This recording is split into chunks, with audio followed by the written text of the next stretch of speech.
Today is Monday, February 14th, and this is the ADM Investor Services weekly market kickoff. Please note that the views and opinions expressed here today are solely those of our guests and should not be construed as the views or opinions of ADM Investor Services or ADM. Today's guests are Steve Freed, ADMIS Vice President of Grain Research, and Alan Bush, ADM Investor Services Senior Financial Economist. Alan, let's start with the financials and some economics this morning. What is the significance of Friday's announcement from the Federal Reserve to hold an expedited meeting today? Well, this is a rather unusual occurrence. The last time that they did hold a meeting of this nature was in November of 2015. And shortly after the meeting, they did raise interest rates. And that was between meetings. So there could be quite a bit of significance as far as policy is concerned. Of course, the next Fed meeting is scheduled for March 16th. So either way, it does look like the Fed is on track to raise rates by 50 basis points, either at that March 16th meeting or possibly even before in an in-between meeting. Alan, in regard to the stock market, what are the dominant fundamentals affecting the stock index futures? Well, of course, it's the situation in Ukraine and the Fed policy, and now we've got the uncertainty of what this interim meeting may hold for us. So political situations are the most difficult to trade in any market, and that makes it all the more problematic to trade stock index futures, which is why I'm concentrating on other markets such as the currency. So, of course, it's Ukraine and Fed policy that are the driving forces for the near-term outlook on the indices.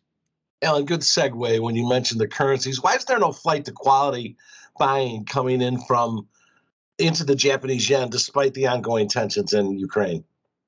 So the yen is often considered to be a flight to quality vehicle, as is the Swiss franc and some of the other markets. But for no flight to quality buying to come into the yen is, I think, rather unsettling to the longs. It could be an indication that the yen is headed lower for it not to be advancing at a time when it should be. Keep in mind that interest rate differential expectations are still very bearish for the yen. While many central banks are raising rates, threatening to raise rates, the Bank of Japan is very adamant on its course to keep accommodative policy. So all of that is a recipe for lower prices for the yen. We did see some new 5-year lows recently, and I think we will see another move down to new lows for the move. Of course, those would be even newer 5-year lows. So the yen from the short side, I think this is a move that will last for quite some time. Steve, turning to the grain market, soybeans, corn, and wheat futures are making a technical topping action. Why, and is this a top for 2022 prices? I think the markets are taking risk off because Russia said they're not going to invade Ukraine.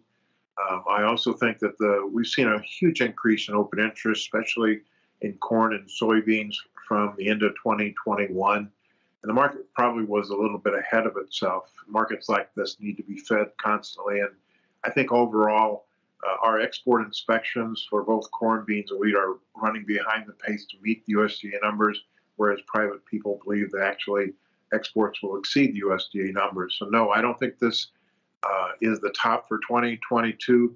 I think it's a place that we can see some type of pullback.